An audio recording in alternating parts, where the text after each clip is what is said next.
Empezamos el 2025, ya lo hemos empezado. Recuerdo cuando yo era niño y pensaba y contaba, echaba cuentas. ¿Cuántos años tendré cuando llegue el 2000? ¿Os acordáis del 2000? ¿El efecto 2000?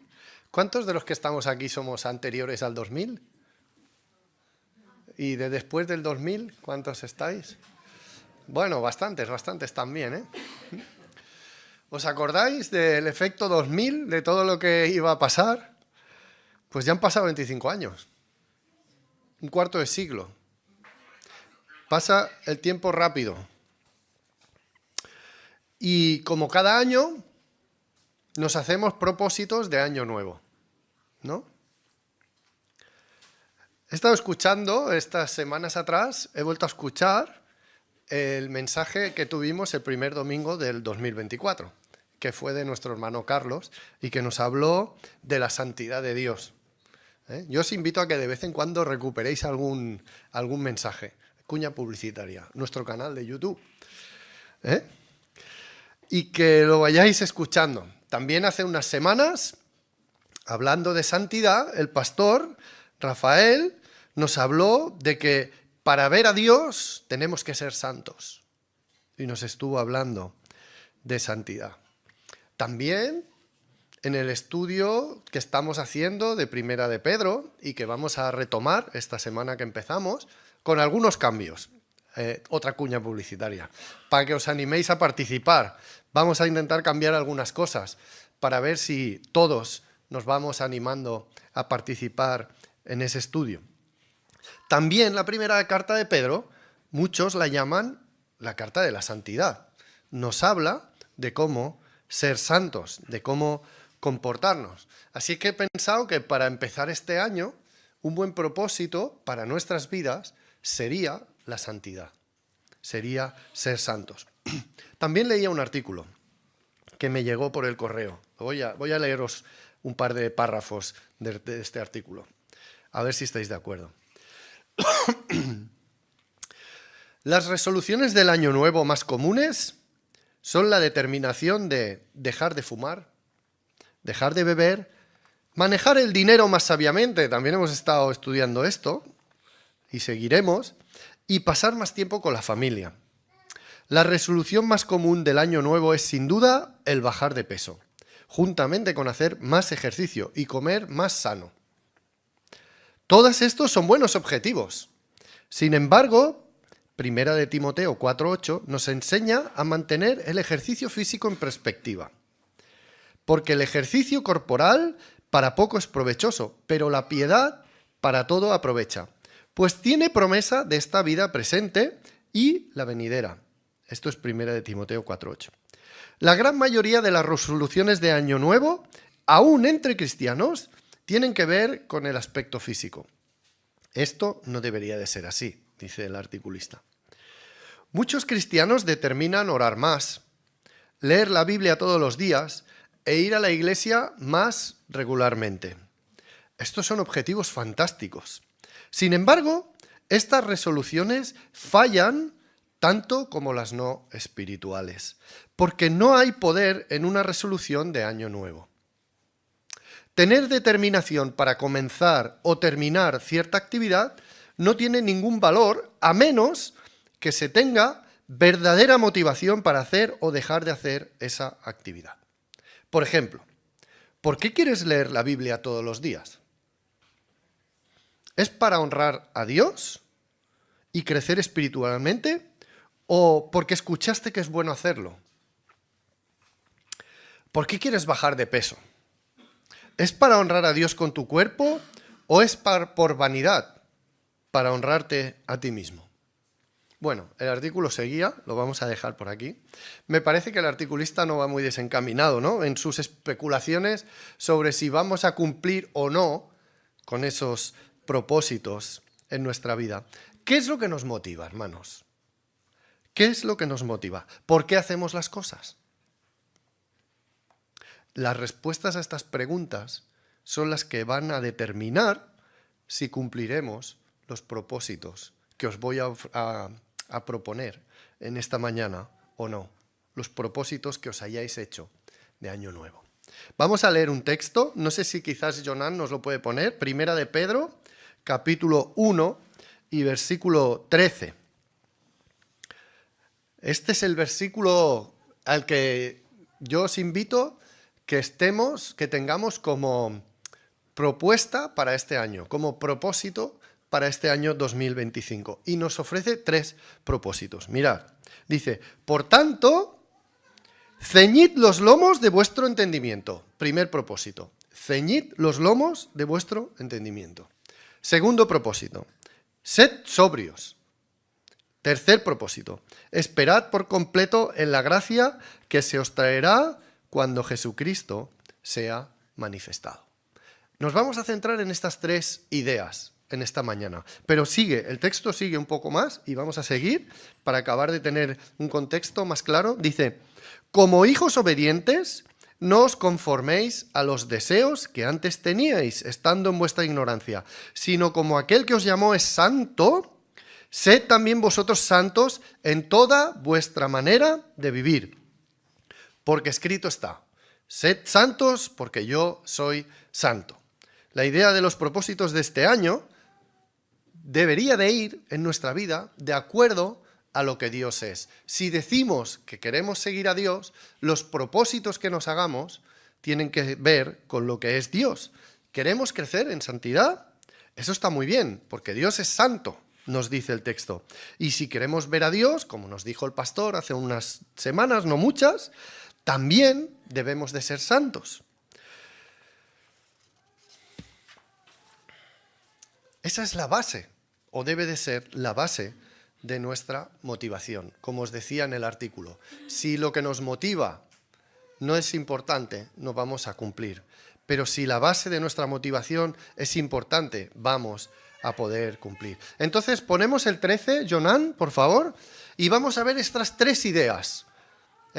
Con esta idea en mente de que lo hacemos porque queremos ser como Dios.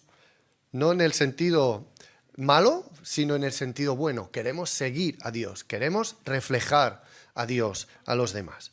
Entonces, la primera idea es esta idea. Ceñid los lomos de vuestro entendimiento. ¿Qué quiere decir? Es una expresión un poco extraña, ¿no? Es un poco rara, pero vamos a intentar acabar de entenderla.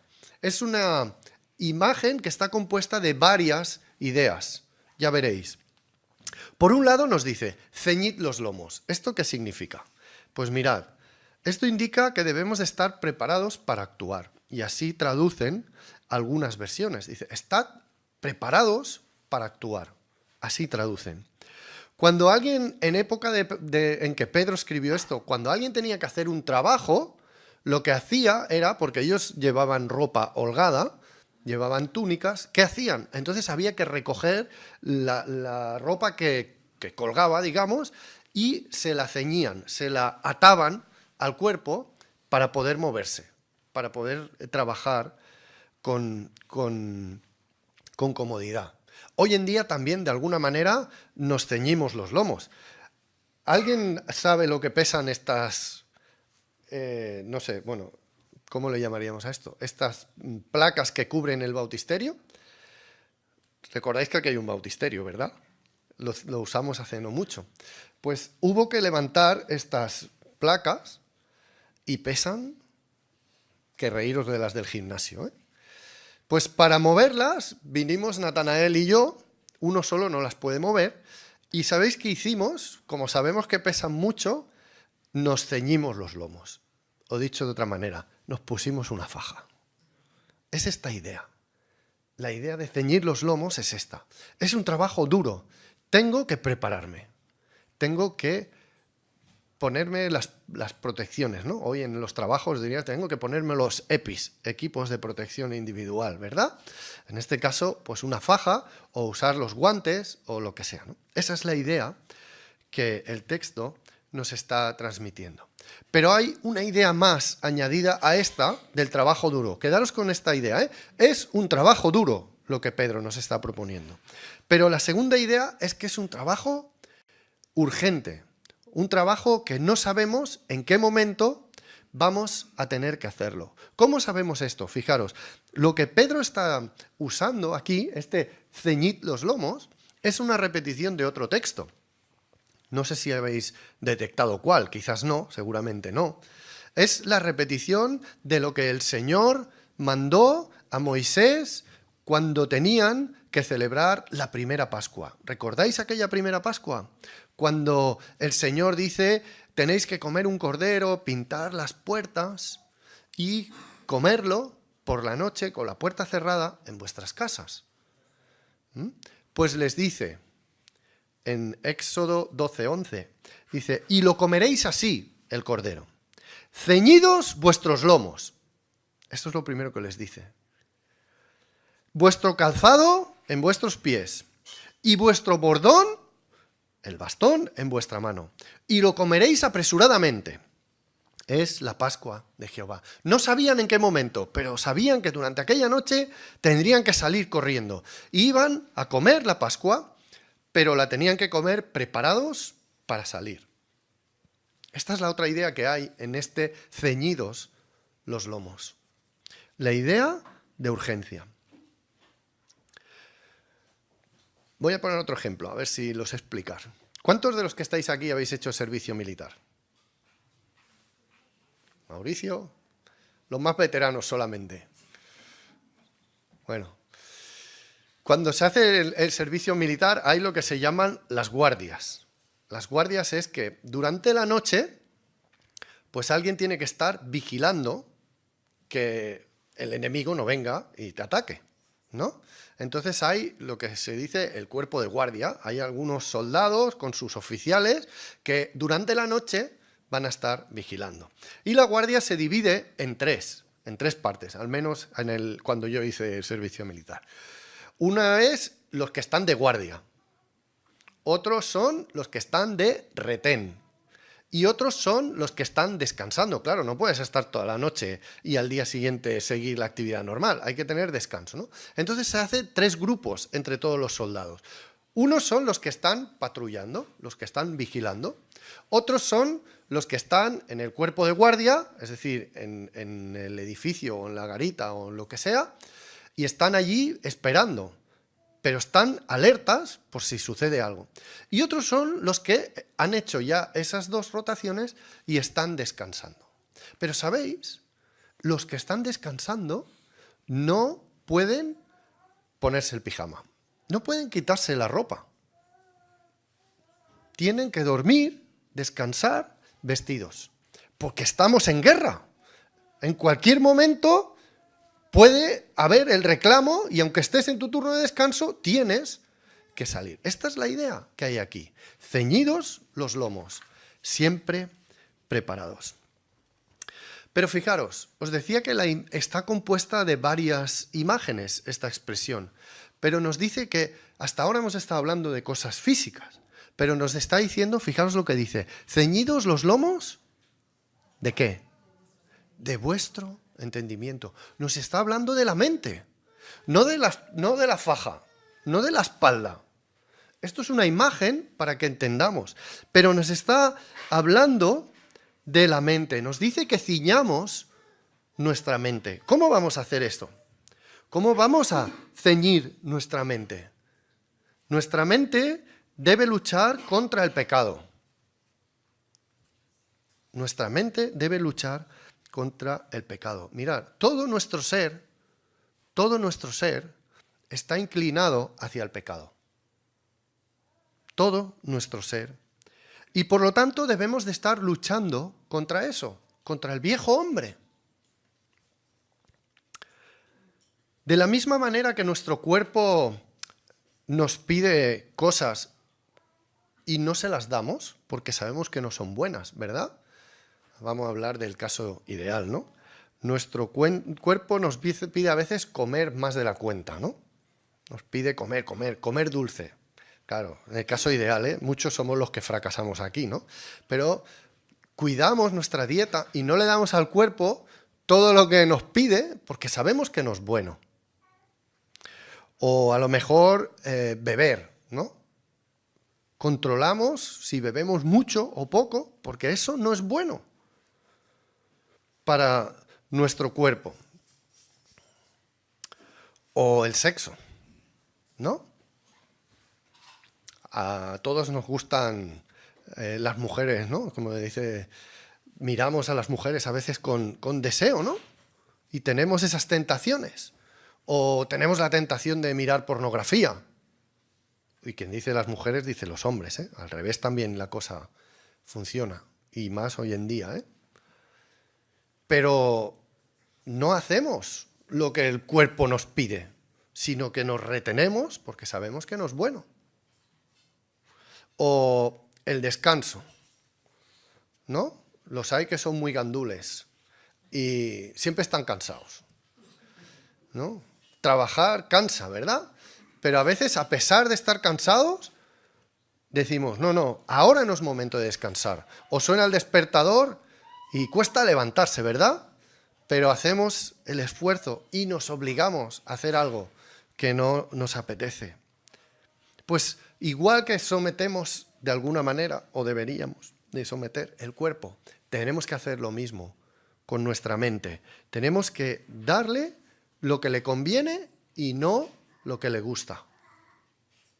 Mirad lo que dice Pablo, Romanos 7.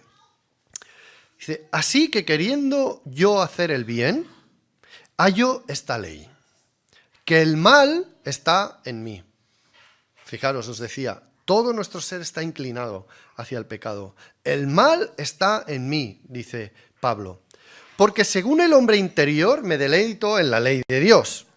Pero veo otra ley en mis miembros que se rebela contra la ley de mi mente y que me lleva cautivo a la ley del pecado que está en mis miembros. Miserable de mí, dice Pablo. ¿Quién me librará de este cuerpo de muerte? Pues mira, ¿quién nos va a librar? Gracias doy a Dios por Jesucristo, Señor nuestro. Dice, así que yo mismo con la mente sirvo a la ley de Dios, mas con la carne a la ley del pecado. Nuestra mente tiene que luchar contra el pecado. Debemos cuidar nuestra mente y alimentarla sanamente. ¿Recordáis aquella imagen que el pastor nos pone tantas veces del cerebro abierto y las semillas que ponemos? Pues eso, esa es la idea. Pablo nos lo está diciendo así, Pedro nos dice, ceñid los lomos de vuestro entendimiento. Pablo nos dice, no os conforméis a este siglo, sino transformaos por medio de la renovación de vuestro entendimiento, para que comprobéis cuál sea la buena voluntad de Dios, agradable y perfecta. Debemos transformar nuestras vidas. Eso, por cierto, Romanos 12:2. Debemos transformar nuestras vidas, y nuestras vidas solo las transformaremos renovando nuestra mente, introduciendo en ella las ideas correctas, las que nos llevan a comprender la voluntad de Dios. En 2 de Corintios, capítulo 10 y versículos 4 y 5, Pablo está hablando de las luchas que tienen los cristianos y habla en primera persona, habla de sí mismo y dice que él también tenía estas luchas. Y mirad lo que hacía. Las armas de nuestra milicia, dice, no son carnales, sino poderosas en Dios para la destrucción de fortalezas. Y fijaros lo que dice el versículo 5. Esto es 2 de Corintios 10, 4 y 5, para los que tomáis notas. Dice, derribando argumentos y toda altivez que se levanta contra el conocimiento de Dios y llevando cautivo todo pensamiento a la obediencia a Cristo. Tenemos que llevar los pensamientos que hay en nuestra mente cautivos al Señor. Tenemos que derribar los argumentos que nuestra sociedad pone en nuestra mente. Convencernos a nosotros mismos de lo que es bueno, de lo que Dios nos manda. Tenemos que trabajar nuestra mente. Mirad, esto lo hacía el salmista David en un salmo, en varios salmos, pero en el 103, en el 104, el salmista David está haciendo esto. Está convenciéndose a sí mismo. El Salmo 103 empieza diciendo, bendice alma mía al Señor. Se lo dice a sí mismo. Nos tenemos que evangelizar a nosotros mismos. Nos tenemos que convencer a nuestra mente, nosotros. Bendice el versículo 2, alma mía, al Señor, y no olvides ninguno de sus beneficios. Cuando te pienses que las cosas buenas las has conseguido por tu esfuerzo, recuérdate, es el Señor quien te las da. Dice el versículo 3, está hablando el salmista a sí mismo, a su alma, a su mente. Dice, Él es quien perdona todas tus iniquidades, el Señor. El que sana todas tus dolencias, es el Señor. El que rescata del hoyo tu vida, el que te corona de favores y misericordias, el que sacia de bien tu boca, de modo que te rejuvenezcas como el águila. Más adelante dice, no ha hecho con nosotros conforme a nuestras iniquidades, ni nos ha pagado conforme a nuestros pecados. Recuérdate esto, hermano. Recuérdate esto. El Señor no te paga conforme a lo que te mereces. Ni a mí. Pero tengo que recordar a mí mismo. Tengo que ceñir los lomos de mi mente. Recordarme estas cosas.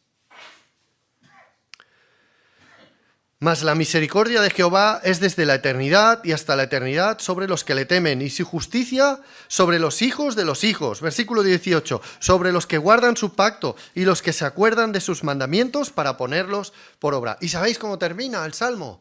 Igual que empezó. Bendice, alma mía, a Jehová. Tenemos que usar estos salmos. Eso es qué bueno sería. Que cojáis este salmo, lo leáis entero y os lo recitéis a vosotros. Y os lo apliquéis y os evangelicéis a vosotros mismos, hermanos. Que nos hablemos a nosotros mismos el evangelio. Que nos hablemos a nosotros mismos la palabra de Dios. Encontré una web que decía, según el análisis realizado por Neuromedia, no sé quiénes son, tampoco viene muy al caso, dice, recibimos un impacto publicitario cada 10 segundos, lo que equivale a 6.000 impactos diarios. Cada día recibimos 6.000 mensajes, dice esta web, no sé, yo creo que es bastante creíble, quizás la cantidad no es exacta o pueda ser otra, pero dice que estamos recibiendo cada día 6.000 mensajes de publicidad a lo largo del día. Dice, sin embargo, somos capaces de retener un máximo de 18 mensajes que posteriormente generarán un recuerdo. Dependiendo de la edad, esta retención irá variando en nuestra memoria. ¿Recordáis mensajes publicitarios de cuando erais niño? Vuelve a casa, vuelve. ¿De qué marca era? El almendro. Turrón, el almendro, ¿no? O aquel que decía, ñaca, ñaca. ¿Os acordáis o no? Los de aquí, ¿no? La cigala. Un arroz. Hermanos, quedan cosas en nuestra mente, ¿os dais cuenta? Cuando nos hacemos mayores, vamos perdiendo algunas cosas. Vamos perdiendo recuerdos, ¿no? Qué triste, ¿no?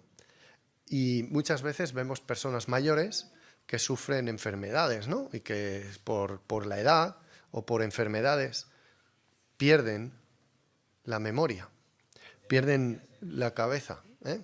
Demencia senil. Exacto, demencia senil o Alzheimer o otras, ¿no? Pero, ¿sabéis? A mí me llama mucho la atención cuando tenemos hermanos en la fe mayores, muy mayores, que no recuerdan ni quiénes son sus hijos, pero les dices, el Señor es mi pastor, y te recitan el Salmo 23 completo. Probarlo con Eugenia. Perdón, Gaby, su tía me lo dijo, pero bien bonito el día que nació el anciano. Muchos hermanos. Pero ¿sabéis esto por qué es? ¿Os acordáis? El martes, bueno, ya el miércoles, vimos algunas fotos del señor Alfonso. ¿Os acordáis del señor Alfonso? Yo creo que aquellas fotos eran del último día que fuimos a verle. No recuerdo si hubo alguna ocasión después, pero ya en aquella ocasión nos miraba como queriendo decir, ¿y estos quiénes son? ¿No? no nos recordaba. Pero había un salmo, no sé si era el 103, era este, ¿no? Yo no sabía si era el 103 o el 91 o el 90, pero si no, Mari, que nos estará viendo, que nos lo ponga también por el YouTube. Creo que era el 103. Lo sabía de memoria. Y no sabía ni quiénes éramos, pero empezabas el salmo y lo decía de corrido. Y hermanos, ¿esto por qué es?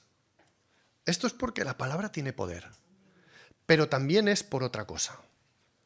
Es porque el señor Alfonso, el hermano Alfonso, leyó el Salmo 103 muchas veces y se esforzó en aprenderlo y lo memorizó. Es porque el señor Alfonso ciñó los lomos de su entendimiento. Es por eso, hermanos. Y sabéis, hoy en día todos somos cristianos. ¿Sois cristianos? ¿Sí o no? ¿Amén? Amén, sí. Pero ¿sabéis una cosa? Muchos de vosotros no volveréis a abrir la Biblia hasta el domingo que viene. Hasta el próximo domingo no la volveréis a abrir. No os escandalicéis, pensarlo. ¿Cuántos de nosotros vamos a leer la Biblia todos los días esta semana? Amén, amén, amén, muy bien. Sí, no estoy dudando de vosotros, pero os estoy invitando a reflexionar sobre ellos. Porque si queremos ceñir los lomos de nuestro entendimiento, tenemos que introducir esas semillas en nuestra mente. Podríamos hablar mucho rato más, ya se me está pasando el tiempo, y estamos en la primera idea. ¿Podemos volver a poner primera de Pedro 1:13? Primera idea, ceñid los lomos de vuestro entendimiento. Segunda idea, sed sobrios. Sed sobrios. Cuando yo estaba pensando, ¿qué es ser sobrio? Es una de estas ideas que son difíciles de explicar. Y uno dice, ¿y cómo explico qué significa ser sobrio? ¿Cómo lo explico? ¿Cómo lo puedo explicar? Bueno, muchas veces hay palabras que son muy complejas, pero se entienden mejor si explicas lo contrario, ¿no? Por ejemplo, ¿qué es la luz? ¿Cómo os explico qué es la luz? ¿No? Alumbra, ilumina. Ahora, ¿qué es la oscuridad? Cuando no hay luz. ¿No? La oscuridad es cuando no hay luz. ¿No? A veces, explica qué es la oscuridad. ¿Que no hay luz? Exactamente. Mirad, con sobrio pasa esto. ¿Qué es lo opuesto de sobrio? ¿Qué es lo contrario? Busqué en el diccionario. Ya sabéis que a veces me gusta buscar en el diccionario. Busqué antónimos de sobriedad o de sobrio. Y dice la RAE, exagerado, excesivo, desmedido. Eso es lo contrario de sobrio. Y hay otra acepción de la persona que tiene otro opuesto, que es ebrio, el que está bebido. Dice, ¿has bebido? No, estoy sobrio. No he bebido. Cuando bebo, más de lo que debiera, estoy ebrio. ¿No? Estoy sobrio. Entonces podemos decir que ser sobrio es tener equilibrio, ser controlado, no ser desmedido, no ser exagerado, sino controlar mi vida. Creo que la idea tiene mucho que ver con el dominio propio, dominarnos a nosotros mismos. Lo contrario de ebrio, es decir, tener el control. ¿El ebrio qué hace? Dice tonterías y luego ni se acuerda, ¿no? No puede andar recto, porque no tiene el control. En cambio, el sobrio, sí. Dice Efesios 5:18, no os embriaguéis con vino, en lo cual hay disolución. Antes bien, sed llenos del Espíritu. Es decir, que no sea el vino el que controle tu vida, sino que sea el Espíritu el que controle tu vida. Esto se aplica al vino, pero se aplica a muchas otras cosas. Se puede aplicar, por ejemplo, lo que hablábamos antes, a todos los excesos, la comida, el sexo, las cosas que controlan nuestras vidas, los videojuegos hoy en día, la pornografía, el móvil. El que tiene que controlar nuestra vida no es nada de esto, sino el Espíritu Santo. estábamos diciendo que sobriedad es tener dominio propio, tener nuestra vida controlada. Y ahora decimos que solo vamos a lograr eso si nuestra vida la controla el Espíritu Santo. Esa es la clave. La palabra sobrio, encontré una definición, dice, proviene del latín sobrius, que significa templado o moderado. En el contexto bíblico se usa para describir una mente clara y controlada, libre de excesos y de la influencia del pecado. En el Nuevo Testamento se traduce del griego nefalios. Lo que en griego es nefalios, en latín es sobrius y en castellano sobrio, que se refiere a estar libre de intoxicación, tanto literal como figurativamente. Mirad, vayamos un poquito a la práctica. Podemos pensar varias maneras en que la sobriedad se exprese en nuestra vida. Por ejemplo, en la vida personal. ¿Qué significa ser sobrio en la vida personal? ¿Cómo se va a reflejar? Pues mirad, se va a reflejar evitando los excesos en todos los sentidos. Lo que ya hemos dicho, una persona sobria es una persona que no bebe en exceso. Una persona que no come en exceso. Una persona que no es gandula. Una persona que no se deja controlar por los juegos, o por el sexo, o por cualquier otra cosa. En la vida personal, ser sobrio es vivir sin adicciones. Vivir una vida controlada. Y en la vida espiritual, ¿qué significa ser sobrio en la vida espiritual? Pues ser sobrio en la vida espiritual se reflejará en la oración, se reflejará en el estudio de la palabra. Pero no solamente eso, se reflejará en evitar las tentaciones. A ver, que me he perdido. En resistir al enemigo, en alejarse del pecado. Así se refleja la vida, la sobriedad en la vida espiritual. Y en las relaciones, cuando estamos juntos, ¿cómo se va a reflejar que soy un hombre sobrio? Siendo un ejemplo para los demás, perdonando, sabiendo pedir perdón, soportando al hermano débil, amando a todos, controlando lo que decimos, hablando para el bien del otro y no para desahogarnos o para murmurar, como muchas veces hacemos. Fijaros, la sobriedad afecta a toda nuestra vida. Ser sobrios es algo que debe de afectar a toda nuestra vida. No es solo algo espiritual, sino que es algo que debe de afectar a toda nuestra vida. Si anteriormente Pedro nos ha estado hablando de la mente, ¿recordáis? Ceñid los lomos de vuestra mente. Ahora nos está hablando de todo nuestro cuerpo. Sed sobrios. Pero, ¿verdad que se nos antoja difícil todo eso? ¿Verdad que se nos hace complicado? Pero es que no podemos dominar nuestro propio cuerpo. Pablo lo decía. El bien que quiero hacer no hago. Entonces, ¿dónde está la clave? La clave está en lo que también Pablo, escribiendo a los Gálatas, nos dice. Hay que ceder el control de nuestra vida. Igual que en nuestra mente cedíamos al Espíritu, también dice, con Cristo estoy juntamente crucificado. Y ya no vivo yo, mas vive Cristo en mí. Me gusta que lo sepáis de memoria. Y lo que ahora vivo en la carne, lo vivo en la fe del Hijo de Dios, el cual me amó y se entregó a sí mismo por mí. Esto es Gálatas 2:20, para los que tomáis notas. Así que Pedro nos está diciendo, entrena tu mente. Domina tu cuerpo, tu vida, controla toda tu vida.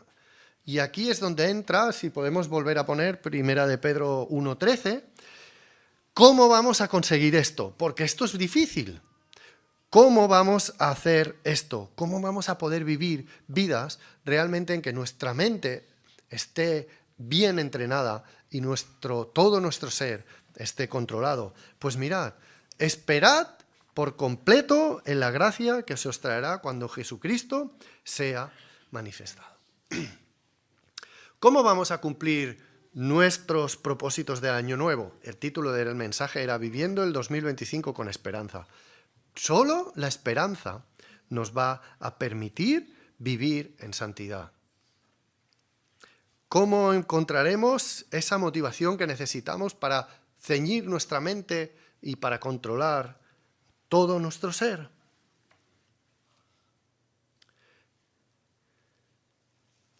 Si nos fijamos en el día a día de aquí, ¿sabéis una cosa? No merece la pena.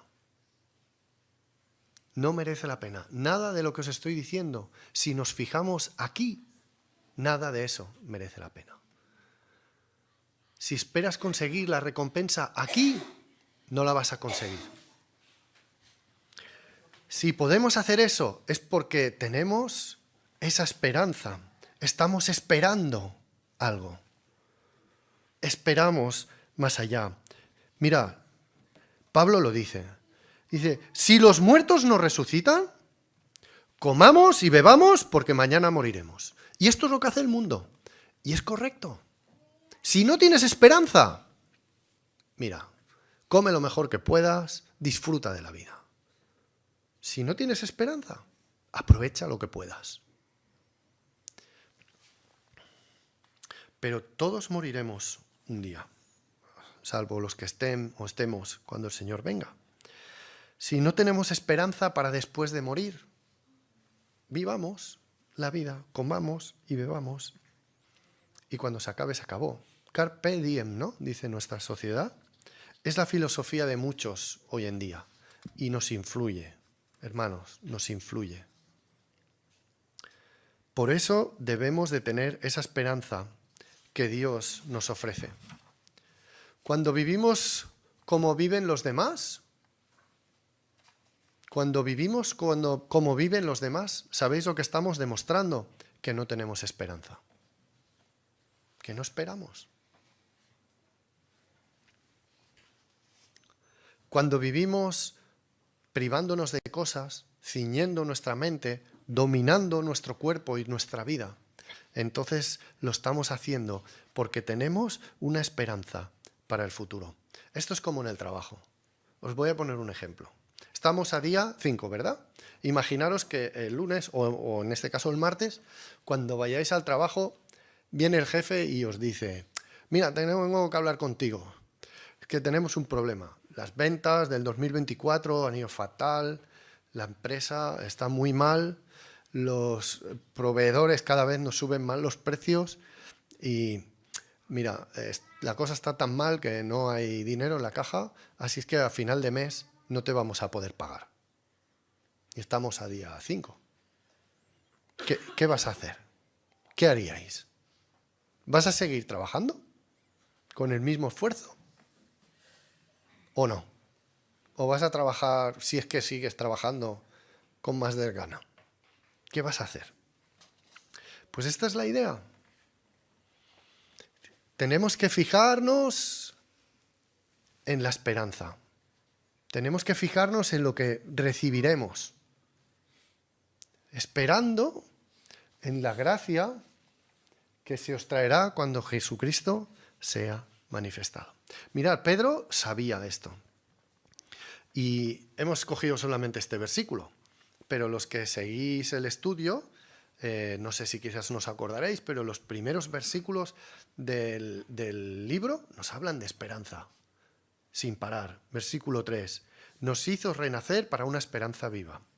Versículo 4, para una herencia incorruptible, incontaminada e inmarcesible, reservada en los cielos para vosotros. Versículo 5, sois guardados por el poder de Dios mediante la fe para alcanzar la salvación. El argumento de Pedro siempre ha sido este. Desde el principio de la carta, el argumento de Pedro ha sido este. Sé que lo estáis pasando mal, les está escribiendo. Estaban en la dispersión, estaban expatriados, no vivían en su hogar, estaban lejos. Y les dice, sé que lo estáis pasando mal, pero tenemos una esperanza. Podéis soportar porque tenemos una esperanza. Y esta esperanza sigue ahí hoy. esa esperanza sigue ahí hoy, para ti y para mí. Porque ¿sabéis una cosa? Mas ahora Cristo ha resucitado de los muertos. Primicias de los que durmieron es hecho. Primicias quiere decir que es el primero de muchos. Si Cristo ha resucitado, también nosotros resucitaremos un día. Y accederemos a la herencia de la que Pedro nos está hablando, a la esperanza de la que nos está hablando. ¿Quieres vivir una vida santa este año que empieza? ¿Es ese quizás el objetivo de tu vida? ¿Quieres vivir ciñendo tu mente? ¿Quieres vivir dominando tu cuerpo con sobriedad? El texto nos dice que tenemos que tener una esperanza bien fundada para ello. Pero antes de terminar, ya con esta idea terminamos. Fijaros lo que dice el texto. Esperad, ¿qué dice después? Por completo. Esperad por completo. Toda vuestra esperanza, dice en otras traducciones de la Biblia. Toda nuestra esperanza, toda nuestra espera, toda nuestra confianza tiene que estar puesta en el Señor. Como os decía antes, cuando hemos celebrado la Santa Cena, el Señor no quiere por si acasos. Estas semanas atrás, escuchando la radio, decían, no recuerdo ni qué era, ¿no? Pero hablaban de eso de comer las uvas, ¿no? Y hablaban de estas cosas, ¿no? Con Graciela el otro día hablábamos, hay que salir de casa la noche vieja con una maleta. Y así el Señor, así la fortuna va a hacer que viajes mucho durante el año que está empezando, ¿no? Hay que ponerse las bragas rojas, hermanas, para que el año te vaya bien. ¿Sabéis? Y muchos hacemos, quizás no estas cosas que nos suenan un poco ridículas, pero muchos estamos, como decía Elías, luchando entre dos cosas y no estamos poniendo toda nuestra esperanza en el Señor, sino que yo por si acaso, mi llavero de la pata de conejo, que no me lo cambie nadie, ¿no? O una pulserita de la buena suerte. Le voy a poner a mi niño una pulserita en el pie para que le traiga buena suerte. No, hermanos. Por completo. Toda nuestra esperanza por completo puesta en el Señor. En uno de los devocionales de esta semana nos habla de que Dios, de esta que empieza, ya así lo leéis, que Dios es un Dios celoso. No admite competidores. Dios no admite competidores. Así es que pongamos toda nuestra esperanza en el Señor. Terminamos. Este es el reto para el año. Vivir la vida con la esperanza que nos permita vivir en santidad, que nos permita ceñir los lomos de nuestra mente y que nos permita ser sobrios, controlar nuestro cuerpo. ¿Amén? Que el Señor os bendiga, hermanos.